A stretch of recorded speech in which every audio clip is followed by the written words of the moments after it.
ಶುಭಾಂಶು ಶುಕ್ಲಾ ಸೇರಿದಂತೆ 4 ಜನ ಗಗನಯಾತ್ರಿಗಳ ತಂಡ ಬಾಹ್ಯಾಕಾಶ ಯಾನವನ್ನು ಮುಗಿಸಿ ಭೂಮಿಗೆ ಬಂದಿದ್ದಾರೆ.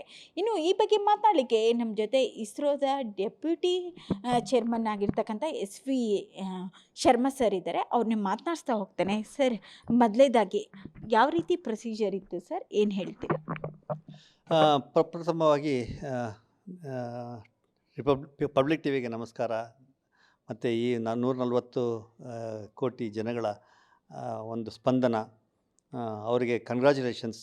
ಮತ್ತು ಎಲ್ಲ ಈ ಒಂದು ಏನು ಅಚೀವ್ಮೆಂಟ್ ಈ ದೇಶ ಮಾಡಿದೆ ಅಂತ ಹೇಳಿದ್ರೆ ಅದು ಈ 140 ಕೋಟಿ ಜನಗಳಿಗೆ ಅದು ಸಲ್ಲಬೇಕು ಅಂತ ನನ್ನ ಒಂದು ಬಹಳ ದೃಢವಾದ ನಂಬಿಕೆ ಮತ್ತು ದೃಢವಾದ ಅನಿಸಿಕೆ ಕೂಡ. ಇದು ನೀವು ನೋಡಿದ್ರೆ ಇವಾಗ ನಮ್ಮ ಶುಭಾಂಶು ಶುಕ್ಲಾ ಅವರು ಸಕ್ಸಸ್ಫುಲ್ಲಾಗಿ ಅವರ ಜೊತೆ 3 ಜನ ಒಟ್ಟು 4 ಜನ ಆಸ್ಟ್ರೋನಾಟ್ಸ್ ಸಕ್ಸಸ್ಫುಲ್ಲಾಗಿ ಇವಾಗ ಸ್ಪ್ಲಾಶ್ ಡೌನ್ ಕ್ಯಾಲಿಫೋರ್ನಿಯಾ ಸೀನಲ್ಲಿ ಸ್ಪ್ಲಾಶ್ ಡೌನ್ ಆಗಿ ಬೇಕಾದಂಥ ಎಲ್ಲ ಪ್ರೊಸೀಜರ್ ಆದಮೇಲೆ ಸಕ್ಸಸ್ಫುಲ್ಲಾಗಿ ಅವರು ಹೊರಗಡೆ ಬಂದಿರುವಂಥದ್ದು ಎಲ್ಲರಿಗೂ ಒಂದು ಸಂತಸವನ್ನು ತಂದುಕೊಟ್ಟಿರುವಂಥದ್ದು. ಮತ್ತು ಒಂದು ಹೆಮ್ಮೆ ಪಡುವಂಥ ಒಂದು ಕ್ಷಣವಾಗಿ ಇದು ಕಾಣಿಸ್ಕೊಳ್ತಾ ಇದೆ. ಇದು ಹೇಗೆ ನಡೆಯುತ್ತೆ ಅಂತ ನಾವು ಈಗ ನೋಡ್ತಾ ಹೋಗೋಣ. ಈಗ ನಿನ್ನೆ ಅಂದರೆ 14ನೇ ತಾರೀಕು ಸುಮಾರಿಗೆ ಸಂಜೆ 4:35 ಅಲ್ಲಿಂದ ಏನು ಡಿ-ಡಾಕಿಂಗ್ ಅಂತ ಹೇಳ್ತೀವಿ, ಆ ಡಿ-ಡಾಕಿಂಗ್ ಆಯಿತು. ಡಿ-ಡಾಕಿಂಗ್ ಆಗಿಬಿಟ್ಟು ಆ ಡ್ರ್ಯಾಗನ್ ಕ್ಯಾಪ್ಸೂಲು 22.5 ಗಂಟೆಗಳ ಪ್ರಯಾಣವನ್ನು ಮಾಡಿಕೊಂಡು ನಮ್ಮ ಭೂಮಿಗೆ ಎಂಟ್ರಾಗುವಂಥ ಒಂದು ಸನ್ನಿವೇಶನ ತಂದುಕೊಡ್ತು. ಆ 22.5 ಗಂಟೆಯಲ್ಲಿ ಎಲ್ಲ ಬೇಕಾದಂಥ ಎಲ್ಲ ಸಿದ್ಧತೆಗಳನ್ನು ಇಲ್ಲಿ ಬಂದು ಇಳಿಯೋದಕ್ಕೆ, ಲ್ಯಾಂಡ್ ಆಗೋದಕ್ಕೆ, ಲ್ಯಾಂಡ್ ಆಗಬೇಕಾದ್ರೆ ಭೂಮಿನಲ್ಲಿ ಏನೇನು ಕಂಡೀಷನ್ಸ್ ಇರಬೇಕು, ಭೂಮಿನಲ್ಲಿ ನಮ್ಮ ಕಂಟ್ರೋಲ್ ರೂಮಲ್ಲಿ ಯಾವ ರೀತಿಯಾಗಿ ಸಿದ್ಧತೆ ಇರಬೇಕು, ಮತ್ತು ಈ ಡ್ರ್ಯಾಗನ್ ಕ್ಯಾಪ್ಸೂಲ್ದು ಕಂಟ್ರೋಲ್ ರೂಮ್ ಇದೆ, ಅಲ್ಲಿ ಯಾವ ರೀತಿ ಸಿದ್ಧತೆ ಇರಬೇಕು, ಸ್ಪೇಸ್ ಎಕ್ಸ್ನವ್ರದ್ದು ಸಿದ್ಧತೆ, ಮತ್ತು ಶಿಪ್ಪು. ಯಾಕೆಂದರೆ ಇದು ಭಾಳ ಇಂಟರ್-ಡಿಸಿಪ್ಲಿನರಿ ಮತ್ತು ಭಾಳ ಡಿಪಾರ್ಟ್ಮೆಂಟ್ ಒಟ್ಟಿಗೆ ಸೇರಿಕೊಂಡು ಕೆಲಸ ಮಾಡೋಂಥದ್ದು. ಸಮುದ್ರದಲ್ಲಿ ಅದು ಲ್ಯಾಂಡ್ ಆಗಬೇಕಾದ್ರೆ ಸಮುದ್ರದಲ್ಲಿ ಪ್ರಿಪೇರ್ಡ್ನೆಸ್ಸು, ಶಿಪ್ಪದು ಮತ್ತು ಹೆಲಿಕಾಪ್ಟರ್ಸು ಎಲ್ಲದು ಪ್ರಿಪೇರ್ಡ್ನೆಸ್ ಎಲ್ಲ ಸರಿ ಇದೆ ಅಂತ ಒಂದು ದೃಢ ಆದಮೇಲೆ ಮತ್ತು ಆ ಕ್ಯಾಪ್ಸೂಲು ಡ್ರ್ಯಾಗನ್ ಕ್ಯಾಪ್ಸೂಲಲ್ಲಿ ಡಿ-ಆರ್ಬಿಟ್ ಮ್ಯಾನ್ಯೂರ್ ಅಂತ ಆಗುತ್ತೆ. ಆ ಡಿ-ಆರ್ಬಿಟ್ ಮ್ಯಾನ್ಯೂರ್ ಅಂತ ಹೇಳಿದ್ರೆ ಏನು ಆ ಸ್ಪೇಸ್ ಆರ್ಬಿಟಲ್ಲಿದೆ, ISS ಆರ್ಬಿಟಲ್ಲಿದೆ, ಆ ಆರ್ಬಿಟಿಂದ ನಮ್ಮ ಭೂಮಿಗೆ ಬರುವಂಥ ಒಂದು ಏನು ಕಕ್ಷೆ ಇದೆ ಆ ಕಕ್ಷೆಗೆ ಅಲೈನ್ ಆಗಬೇಕಾಗುತ್ತೆ. ಅಲೈನ್ ಆಗುವಂಥ ಎಲ್ಲ ಕಾರ್ಯಕ್ರಮ ಆಗಿ ಭೂಮಿಗೆ ಇಳಿಯೋದು ಅಂತ ಒಂದು ಸಂಕಲ್ಪವನ್ನು, ಒಂದು ಡಿಸಿಷನ್ನ ಏನು NASA, ಸ್ಪೇಸ್ ಎಕ್ಸ್, ಇಸ್ರೋ ತೊಗೊಂಡಿದ್ದು ಬಹಳ ಒಂದು ಘನವಾದ ಒಂದು ಡಿಸಿಷನ್ನು. ಹೀಗೆ 53 ನಿಮಿಷಗಳ ಒಂದು ಏನು ಕಾರ್ಯಕ್ರಮ ನಡೆದಿದೆ ಅದು ಬಹಳ ಒಂದು ಇಂಪಾರ್ಟೆಂಟ್ ಆದ ಒಂದು ಪ್ರಮುಖವಾದ ಒಂದು ಕಾರ್ಯಕ್ರಮ. ಅದು ಭೂಮಿಗೆ ಬಂದಿದ್ದಾರೆ ಸರ್. ಭೂಮಿಗೆ ಬಂದ ಮೇಲೆ ಈಗ ಅವರ ಒಂದು, ಯಾಕಂತಂದರೆ ಅಲ್ಲಿ ಗ್ರಾವಿಟೇಷನ್ ಪವರ್ ಬೇರೆ ಇರುತ್ತೆ, ಇಲ್ಲಿ ಬೇರೆ ಇರುತ್ತೆ. ಇಲ್ಲಿಗೆ ಬಂದ ಮೇಲೆ ಅವ್ರ ದೇಹ ಸ್ಥಿತಿಗಳು ಕೂಡ ಬೇರೆ ಆಗ್ತವೆ. ಅವ್ರಿಗೆ ನೀವು ಹೇಳ್ತಾ ಇದ್ರಿ ಸರ್, ರಿಹ್ಯಾಬಿಲಿಟೇಷನ್ ಪ್ರೋಗ್ರಾಮ್ ಮಾಡಬೇಕಾಗುತ್ತೆ, ಅಂದರೆ ಅವ್ರಿಗೆ ಮೆಡಿಕಲ್ ಚೆಕಪ್ಗಳನ್ನ ಕೂಡ ಮಾಡಬೇಕಾಗುತ್ತೆ ಅಂತ ಹೇಳಿದ್ರಿ. ಯಾವ ರೀತಿ ಇರುತ್ತೆ ಸರ್? ನೋಡಿ, ಇದು ಯಾಕೆ ಅವರಿಗೆ ದೇಹದಲ್ಲಿ ಏರುಪೇರಾಗುತ್ತೆ ಅನ್ನೋದು ನಾವು ಅರ್ಥ ಮಾಡ್ಕೊಳ್ಳೋಣ. ಅದನ್ನು ಅರ್ಥ ಮಾಡಿಕೊಂಡ್ರೆ ಅವ್ರಿಗೆ ಯಾವ ರೀತಿಯಾಗಿ ರಿಹ್ಯಾಬಿಲಿಟೇಷನ್ ಮಾಡ್ಬೋದು ಅನ್ನೋದು ಭಾಳ ಈಸಿಯಾಗಿ ಗೊತ್ತಾಗುತ್ತೆ. ಒಂದು, ಅವರು ಮೈಕ್ರೋ ಗ್ರಾವಿಟಿನಲ್ಲಿ ಇದ್ದವರು. 18 ದಿನ ISS ಅಂದರೆ ಇಂಟರ್ನ್ಯಾಷನಲ್ ಸ್ಪೇಸ್ ಸ್ಟೇಷನಲ್ಲಿ ಮೈಕ್ರೋ ಗ್ರಾವಿಟಿ, ಅಲ್ಲಿ ಗ್ರಾವಿಟೇಷನ್ ಇಲ್ಲ. ನಮಗಿಲ್ಲಿ ಗ್ರಾವಿಟಿ ಇದೆ, 14G 15G ಅಂತ ಹೇಳ್ತೀವಿ, ನಮಗೆ ಗ್ರಾವಿಟಿ ಇದೆ ಅಲ್ಲಿ.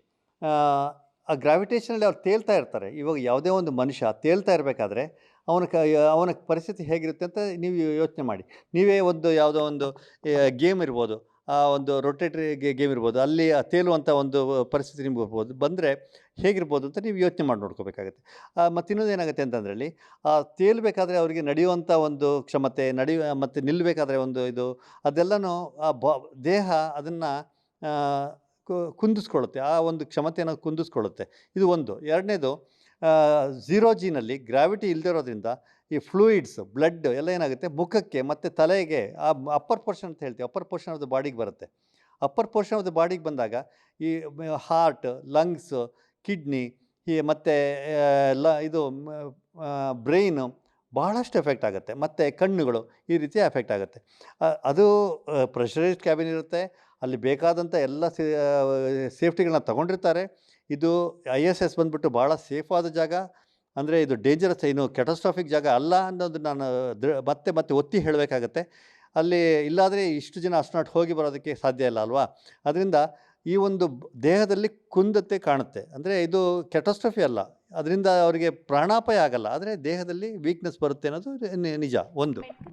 ಯಾವ ರೀತಿ ಮೆಡಿಕಲ್ ಟ್ರೀಟ್ಮೆಂಟ್ ಇರುತ್ತೆ ಸರ್? ಯಾಕಂದರೆ ಈಗ ನಾಸಾದಲ್ಲಿ ಅವ್ರು ಎಷ್ಟು ದಿನ ಟ್ರೀಟ್ಮೆಂಟ್ ಕೊಡ್ತಾರೆ, ನೀವು ಇಸ್ರೋದಿಂದ ಏನು ಪ್ಲಾನ್ ಮಾಡ್ಕೊಂಡಿದ್ದೀರಾ?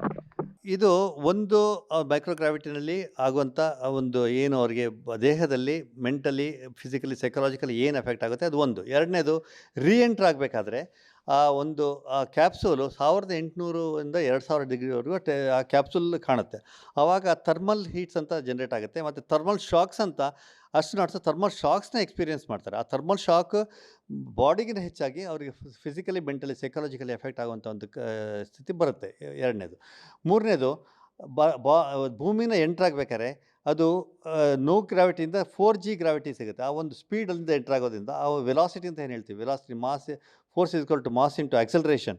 ಆ ಮಾಸು ಮತ್ತು ಆಕ್ಸಲರೇಷನ್ ಆ ಸ್ಪೀಡ್ ಇರೋದ್ರಿಂದ ಭಾಳಷ್ಟು ಅವರಿಗೆ ಒತ್ತಡ ಅವ್ರ ಮೇಲೆ ಬಂದಿರುತ್ತೆ. ಹೀಗಾಗಿ ಅವರು ಭೂಮಿಗೆ ಬಂದ ಮೇಲೆ ಅವರಿಗೆ ನಿಲ್ಲುವಂಥ ಒಂದು ನಿಲ್ಲೋದಕ್ಕೆ ಕಷ್ಟ ಆಗುತ್ತೆ ಒಂದು. ಎರಡನೇದು, ಕಣ್ಣಲ್ಲಿ ಅವರಿಗೆ ಏನು ದೃಷ್ಟಿ ಇದೆ ಆ ದೃಷ್ಟಿಯಲ್ಲಿ ಒಂದು ಕುಂದತೆ ಕಾಣುತ್ತೆ. ಮತ್ತು ಕೋಆರ್ಡಿನೇಷನ್ ಅಂತ ಹೇಳ್ತೀವಿ, ಹ್ಯಾಂಡ್, ಲೆಗ್, ಐಸ್ ಕೋಆರ್ಡಿನೇಷನ್ ಅಂತ ಹೇಳ್ತೀವಿ. ಇವಾಗ ನಾವು ಮೂವ್ ಮಾಡಬೇಕಾದ್ರೆ ನಾವೆಲ್ಲರೂ ಹೋಗ್ಬೇಕಾದ್ರೆ ನೋಡ್ತೀವಿ, ಕಣ್ಣಲ್ಲಿ ಕಾಲಲ್ಲಿ ನಡಿತೀವಿ, ಕೈ ಬೀಸ್ಕೊಳ್ತೀವಿ. ಈ ರೀತಿಯಾಗಿ ಎಲ್ಲ ಕೋಆರ್ಡಿನೇಷನ್ ಆದ್ರೇ ಹೋಗ್ಲಿಕ್ಕೆ ಆಗೋದು, ಇಲ್ಲಾಂದರೆ ಬಿದ್ದೋಗ್ತಾರೆ ಜನ. ಈ ರೀತಿಯಾಗಿ ಕೋಆರ್ಡಿನೇಷನ್ದು ಪ್ರಾಬ್ಲಮ್ಸ್ ಬರುತ್ತೆ. ಆಮೇಲೆ ಒಂದೊಂದು ಮೇಜರ್ ಅಂಗಾಂಗಗಳು ಅಂದರೆ ಹಾರ್ಟ್ ಇರ್ಬೋದು, ಲಂಗ್ಸ್ ಇರ್ಬೋದು, ಕಿಡ್ನಿ ಇರ್ಬೋದು, ಬ್ರೈನ್ ಇರ್ಬೋದು, ಮತ್ತೊಂದು ಇರ್ಬೋದು, ಅದರದ್ದು ಏನು ವೈಟಲ್ಸ್ ಅಂತ ಏನು ಹೇಳ್ತೀವಿ, ಆ ವೈಟಲ್ಸ್ನ ನಾವು ಮ್ಯಾಚ್ ಮಾಡಬೇಕು. ಅವ್ರನ್ನ ನಾವು ಇಲ್ಲಿಂದ ಕಳಿಸ್ಬೇಕಾದ್ರೆ ಯಾವ ರೀತಿ ಇತ್ತು ಅದು, ಮತ್ತು ಅಲ್ಲಿ ISS ಹೋದ್ಮೇಲೆ ಯಾವ ರೀತಿ ಪ್ಯಾರಾಮೀಟರ್ಸ್ ಎಲ್ಲ ಕಂಟಿನ್ಯೂಸ್ ಆಗಿ ರೆಕಾರ್ಡ್ ಮಾಡ್ತಾ ಇರ್ತೀವಿ. ನಮ್ಮಲ್ಲಿ ಸರ್ಜನ್ಸು, ಇಸ್ರೋ ಸರ್ಜನ್ಸು, ಡಾಕ್ಟರ್ಸು, ಮತ್ತು ಫಿಸಿಯೋಥೆರಪಿಸ್ಟು, ಫಿಸಿಕಲ್ ಎಕ್ಸಸೈಸ್ ಮಾನಿಟರ್ಸು, ಇವರೆಲ್ಲರೂ ಕಂಟಿನ್ಯೂಸ್ ಆಗಿ ಮಾನಿಟರ್ ಮಾಡ್ತಾಯಿದ್ದಾರೆ. ಇವಾಗ 8-10 ಜನ ಅಲ್ಲಿ ಹೋಗಿ ಅಮೆರಿಕಾದಲ್ಲೇ ಹೂಸ್ಟನ್ನಲ್ಲಿ ಇದ್ದು ಅವರನ್ನು ಮಾನಿಟರ್ ಮಾಡಿರೋದೆಲ್ಲ ಇದೆ.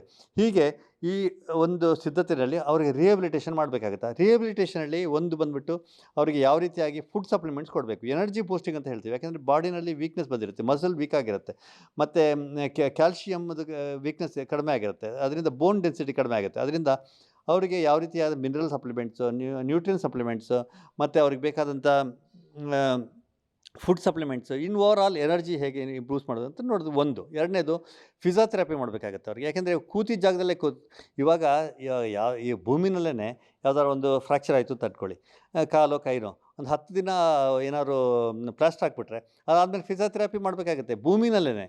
ಅಂದರೆ ಬಾಡಿ ಏನಾಗ್ಬಿಡುತ್ತೆ, ಸ್ಟಿಫ್ ಆಗಿಬಿಡುತ್ತೆ. ಅದೇ ರೀತಿಯಾಗಿ ಅವರು ಝೀರೋ ಗ್ರಾವಿಟಿ, ಮೈಕ್ರೋಗ್ರಾವಿಟಿಯಿಂದ ಫಿಸಿಯೋಥೆರಪಿ ಮಾಡಬೇಕಾಗುತ್ತೆ. ಒಂದೊಂದು ಅಂಗಾಂಗಗಳನ್ನು ಮೊದಲು ಯಾವ ರೀತಿಯಾಗಿ ಫ್ರೀ ಇತ್ತೋ ಅದೇ ರೀತಿಯಾಗಿ, ಅಂದರೆ ಮೈಕ್ರೋಗ್ರಾವಿಟಿ ಟು ಗ್ರಾವಿಟಿ ಕಂಪ್ಲೀಟಾಗಿ ಅದನ್ನ ರಿಕವರ್ ಮಾಡಬೇಕಾಗುತ್ತೆ. ನಾಲ್ಕನೇದು, ಫಿಸಿಯೋಥೆರಪಿ ಆದಮೇಲೆ ಫಿಸಿಕಲ್ ಎಕ್ಸಸೈಸಸ್ ಅಂತ ಹೇಳ್ತೀವಿ. ಫಿಸಿಯೋಥೆರಪಿ ಬೇರೆ, ಫಿಸಿಕಲ್ ಟ್ರೈನರ್ಸ್ ಅಂತ ಇರ್ತಾರೆ ಈ ಸ್ಕೂಲ್ಗಳಲ್ಲಿ, PT ಮಾಸ್ಟರ್ ಅಂತ ಇರ್ತಾರೆ ನೋಡಿ. ಆ ರೀತಿಯಾಗಿ ಫಿಸಿಕಲ್ ಟ್ರೈನರ್ಸ್ ಅಂತ ಇರ್ತಾರೆ. ಆ ಫಿಸಿಕಲ್ ಟ್ರೈನರ್ಸನ್ನು ಯೂಸ್ ಮಾಡಿಕೊಂಡು ಅವರಿಗೆ ಕಂಪ್ಲೀಟಾಗಿ ಫಿಸಿಕಲ್ ಫಿಟ್ನೆಸ್ನ ಕೊಡಬೇಕಾಗುತ್ತೆ. ಇದು ಒಂದು ಫಿಸಿಕಲ್ ಆದರೆ ಮೆಂಟಲಿ, ಸೈಕಲಾಜಿಕಲಿ ಕೂಡ ಬಹಳಷ್ಟು ಅವರಿಗೆ ಡಿಫರೆನ್ಸ್ ಆಗಿರುತ್ತೆ ನೋಡಿ. ಅವ್ರು ಕ್ವಾರಂಟೈನಲ್ಲಿ ಇರ್ತಾರೆ. ಈಗ ಯಾವುದೇ ಮನುಷ್ಯನ ಇವಾಗ ಏನಿಲ್ಲ, ಕೊರೋನಾದಲ್ಲಿ ಒಂದು 15 ದಿನ ಕ್ವಾರಂಟೈನ್ ಮಾಡಬೇಕು ಅಂತಂದರೆ ಜನಗಳಿಗೆ ಹುಚ್ಚಿಡ್ದಂಗೆ ಆಗಿತ್ತು. ಯಾಕೆಂದರೆ ಫ್ರೆಂಡ್ಸ್ ನೋಡೋಕ್ಕಾಗಲ್ಲ, ಪಾರ್ಟಿ ಮಾಡೋಕ್ಕಾಗಲ್ಲ, ಹೊರಗಡೆ ಹೋಗೋಕ್ಕಾಗಲ್ಲ. ಅದೇ ರೀತಿಯಾಗಿ ಇವ್ರನ್ನ ತಿಂಗಳಾನುಗಟ್ಟಲೆ ಯಾವುದೇ ಒಂದು ಸಂಪರ್ಕ ಇಲ್ದಂಗೆ, ಯಾವುದೇ ಒಂದು ಮೀಡಿಯಾ ಇಂಟ್ರಾಕ್ಷನ್ ಇಲ್ದಂಗೆ, ಯಾವುದೇ ಸೋಷಿಯಲಿಸ್ ಇಲ್ದಂಗೆ ಇದ್ದಾಗ ಅವ್ರಿಗೆ ಮೆಂಟಲ್ ಸೈಕಾಲಜಿಕಲ್ ಕಂಡೀಷನ್ ಕೂಡ ಅವರಿಗೆ ಸ್ವಲ್ಪ ಏರುಪೇರಾಗಿರುತ್ತೆ. ಅದನ್ನು ಸ್ಟೆಬಿಲೈಸರ್ ಮಾಡೋದಕ್ಕೆ ಕೂಡ ಮೆಡಿಟೇಷನ್ ಆಗಲಿ, ಅದಕ್ಕೆ ಬೇಕಾದ ಮೆಡಿಸಿನ್ ಆಗಲಿ, ಮತ್ತು ಅದರಲ್ಲಿ ಕೌನ್ಸಿಲಿಂಗ್ ಅಂತ ಹೇಳ್ತೀವಿ, ಕೌನ್ಸಿಲಿಂಗ್ ಅಂತ ಹೇಳ್ತಾರೆ, ಆ ಕೌನ್ಸಿಲಿಂಗ್ ಆಗಲಿ, ಇದನ್ನೆಲ್ಲನೂ ಮಾಡಬೇಕಾಗತ್ತೆ. ಇದನ್ನೆಲ್ಲನೂ 7 ದಿನದಲ್ಲಿ ಅಲ್ಲಿ ನಾವು ಆ ಪ್ರೋಗ್ರಾಮ್ ತೊಗೊಂಡಿದ್ದೀವಿ. ಅದಾದಮೇಲೆ ಅಲ್ಲಿ ಎಷ್ಟಾಗುತ್ತೆ ಅಷ್ಟು ರಿಕವರ್ ಮಾಡಿಕೊಂಡು ಒಂದು ಸ್ಟೇಜಿಗೆ ಅವ್ರನ್ನ ಇಂಡಿಯಾಗೆ ಕರ್ಕೊಂಬರ್ಬೇಕು ಅಂತ ಆದರೆ ಅವ್ರನ್ನ ನಾವು ಇಲ್ಲಿಗೆ ಕರ್ಕೊಂಡು ಬರ್ತೀವಿ. ಕರ್ಕೊಂಡು ಬಂದು ಬ್ಯಾಂಗ್ಳೂರಿನಲ್ಲಿ ರಿಹ್ಯಾಬಿಲಿಟೇಷನ್ ಸೆಂಟರು ಮತ್ತು ನಮ್ಮ ಒಂದು ಏನು ಅಸ್ಟ್ರೋನಾಟ್ ಟ್ರೈನಿಂಗ್ ಸೆಂಟರ್ ಇದೆ ಅದರಲ್ಲಿ ಅವ್ರದ್ದು ಕಂಟಿನ್ಯೂಡ್ ರಿಕವರಿ ನಡೆಯುತ್ತೆ. ಓಕೆ ಸರ್, ಇದರಿಂದ ಅಂದರೆ ಇವಾಗ ಶುಭಾಂಶು ಶುಕ್ಲ ಅವರು ಬಂದಿರೋದು ದೊಡ್ಡ ಸಾಧನೆ. ಯಾಕಂದರೆ 41 ವರ್ಷಗಳ ನಂತರ ಇದೊಂದು ಅಚೀವ್ಮೆಂಟ್ ಆಗಿದೆ. ಇದರಿಂದ ಭಾರತಕ್ಕೆ ಏನೆಲ್ಲ ಲಾಭಗಳಾಗ್ತವೆ ಸರ್, ಅಥವಾ ಮುಂದೆ ಗಗನಯಾನ ಇದಕ್ಕೆ ಎಷ್ಟು ಹೆಲ್ಪ್ಫುಲ್ ಆಗುತ್ತೆ? ಈಗ ಈ ದೇಶ ಲಾಸ್ಟ್ ಒಂದು 1.5 ಡಿಕೇಡಿಂದ 15 ವರ್ಷಗಳಿಂದ ಡೆವಲಪ್ ಆಗ್ತಾ ಇರೋದು ಒಂದು ಟ್ರೆಂಡ್ ನೋಡಿದ್ರೆ, ಮತ್ತು ಈ ಸಂಸ್ಥೆ ಡಿಪಾರ್ಟ್ಮೆಂಟ್ ಆಫ್ ಸ್ಪೇಸ್, ಇಸ್ರೋ ಮಾಡ್ತಾ ಇರುವಂಥ ಪ್ರಾಜೆಕ್ಟ್ಗಳು ಹಮ್ಮಿಕೊಂಡಿರುವಂಥ ಒಂದು ಪ್ರಾಜೆಕ್ಟ್ಗಳು ನೋಡಿದ್ರೆ, ಮತ್ತು ಗೌರ್ಮೆಂಟ್ ಆಫ್ ಇಂಡಿಯಾದಿಂದ ಮಾಡಿರೋಂಥ ಏನು ಸ್ಪೇಸ್ ಪಾಲಿಸಿ ಅಂತಾಗಲಿ, ಮತ್ತು ಲಿಬ್ರಲೈಸೇಷನ್ ಅಂತಾಗಲಿ, encouraging the private participation, encouraging the startups ಅಂತೆಲ್ಲ ನೋಡಿದ್ರೆ, ಈ ಒಂದು ಸ್ಪೇಸ್ ಡಿಪಾರ್ಟ್ಮೆಂಟ್, ಸ್ಪೇಸ್ ಆ್ಯಕ್ಟಿವಿಟಿ ಬಂದ್ಬಿಟ್ಟು ಎಕ್ಸ್ಪ್ಲೋರ್ಡ್ ಆಗ್ತಾ ಇದೆ ಅಂತ ನನಗೆ ಅನಿಸ್ತಾ ಇದೆ. ಅಂದರೆ ಭಾಳಷ್ಟು ಏನು ಹೇಳ್ತೀವಿ, ಇವಾಗ ನಮ್ಮದು 2% 3% ನಮ್ಮ ಕಾಂಟ್ರಿಬ್ಯೂಷನ್ ಅಷ್ಟೇ ಇದರಲ್ಲಿ ವರ್ಲ್ಡಲ್ಲಿ ಸ್ಪೇಸ್ ಆ್ಯಕ್ಟಿವಿಟಿ ಅಂತ ಹೇಳಿದ್ರೆ ನಮ್ಮದು 2 ಅಥವಾ 3% ಇಂಡಿಯಾದಿಂದ. ಅದು 10-15%ಗೆ ಹೋಗುವಂಥ ಒಂದು ಸಾಧ್ಯತೆ ಡೆಫಿನೆಟಾಗಿ ನಮ್ಗೆ ಕಾಣಿಸ್ತದೆ. ಇದು ಒಂದು. ಮತ್ತು ಇಂಥ ಒಂದು ಪ್ರೋಗ್ರಾಮಿಂದ ಒಂದು ಸೈನ್ಸ್, ಎಂಜಿನಿಯರಿಂಗ್ ಮತ್ತು ಸ್ಪೇಸ್ ಅಲ್ಲಿ ನಮಗೆ ಡೆಫಿನೆಟಾಗಿ ಬೆನಿಫಿಟ್ ಆಗೇ ಆಗುತ್ತೆ. ಆಗೋದಕ್ಕೋಸ್ಕರನೇ ನಾವು ಇಂಥ ಪ್ರೋಗ್ರಾಮ್ ಮಾಡ್ಕೊಳ್ಳೋದು. ನಾನು ಯಾವಾಗಲೂ ಎಲ್ಲ ಒಂದು ಇಂಟರ್ವ್ಯೂನಲ್ಲಾಗಲಿ ನನ್ನ ಅಡ್ರೆಸ್ಸಲ್ಲಿ ನಾನು ಏನು ಹೇಳ್ತೀನಿ ಅಂದರೆ, ನಾವು ಈ ದೇಶದಲ್ಲಿ ಏನು ಮಾಡಿದ್ರು, ಮತ್ತು ಈ ಪರ್ಟಿಕ್ಯುಲರ್ಲಿ ಇಸ್ರೋ ಏನು ಮಾಡಿದ್ರು, ಯಾವುದೋ ಒಂದು ಧ್ಯೇಯ ಇಟ್ಕೊಂಡು, ಯಾವುದೋ ಒಂದು ಕಾರಣದಿಂದ ಬೇಕಾಗಿದ್ದು ಮಾತ್ರನೇ ಮಾಡೋದು. ಯಾವುದು ಮಾಡಿದ್ರೂ ಅದಕ್ಕೆ ಒಂದು ಯೂಸ್ ಇರಬೇಕು, ಮಲ್ಟಿಪಲ್ ಯೂಸಸ್ ಇರಬೇಕು. ಆ ರೀತಿಯಾಗಿಯೇ ನಾವು ಮಾಡ್ಕೊಂಡು ಬಂದಿರೋದು. ಅದಾಗಿ ಈ ಒಂದು ಏನು ಸುಭಾಷ್ ಶುಕ್ಲಾ ಅವರ ಟ್ರೈನಿಂಗ್ ಆಗಿದೆ, ಆ ಟ್ರೈನಿಂಗ್ ನಮಗೆ 4 ಜನ ನಾವು 2019 ಸೆಲೆಕ್ಟ್ ಮಾಡಿದ್ವಿ, ಚೂಸ್ ಮಾಡಿದ್ವಿ. ಆ 4 ಜನ ನಮ್ಗೆ ಯೂಸ್ ಆಗುತ್ತೆ. ಒಂದು ಆ ಟ್ರೈನಿಂಗ್ ನಾವು ಇಂಡಿಯಾದಲ್ಲಿ ಮಾಡಿದ್ವಿ. ನಮ್ಮದೇ ಆದಂಥ ಒಂದು ಟ್ರೈನಿಂಗ್ ಸೆಂಟರ್ನ ಎಸ್ಟಾಬ್ಲಿಷ್ ಮಾಡ್ಕೊಂಡ್ವಿ. ಅದಕ್ಕೆ ಬೇಕಾದಂಥ ಸಹಾಯ ನಾವು ಎಲ್ಲ ದೇಶಗಳಲ್ಲಿ ತೊಗೊಂಡ್ವಿ. ಆಮೇಲೆ ರಷ್ಯಾದಲ್ಲಿ ಟ್ರೈನಿಂಗ್ ಮಾಡಿದ್ವಿ, ಅಮೆರಿಕಾದಲ್ಲಿ ಟ್ರೈನಿಂಗ್ ಕೊಡಿಸಿದ್ವಿ ಇವರಿಗೆ.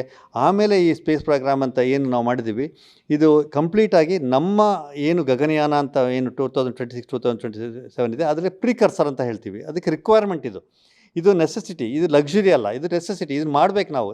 ಏನೇ ಟ್ರೈನಿಂಗ್ ಇದ್ರಲ್ಲಿ ಮಾಡಿದ್ರು ಇದು ಹ್ಯಾಂಡ್ಸ್ ಆನ್ ಟ್ರೈನಿಂಗ್ ಆಗುತ್ತೆ. ಇದು ಎಸೆನ್ಷಿಯಲ್ ಆಗುತ್ತೆ. ಮತ್ತು ಹ್ಯೂಮನ್ ಸ್ಪೇಸ್ ಪ್ರೋಗ್ರಾಮ್ ಅಂತ ಏನಿದೆ ಅದಕ್ಕೂ ಬೇಕಾಗುತ್ತೆ.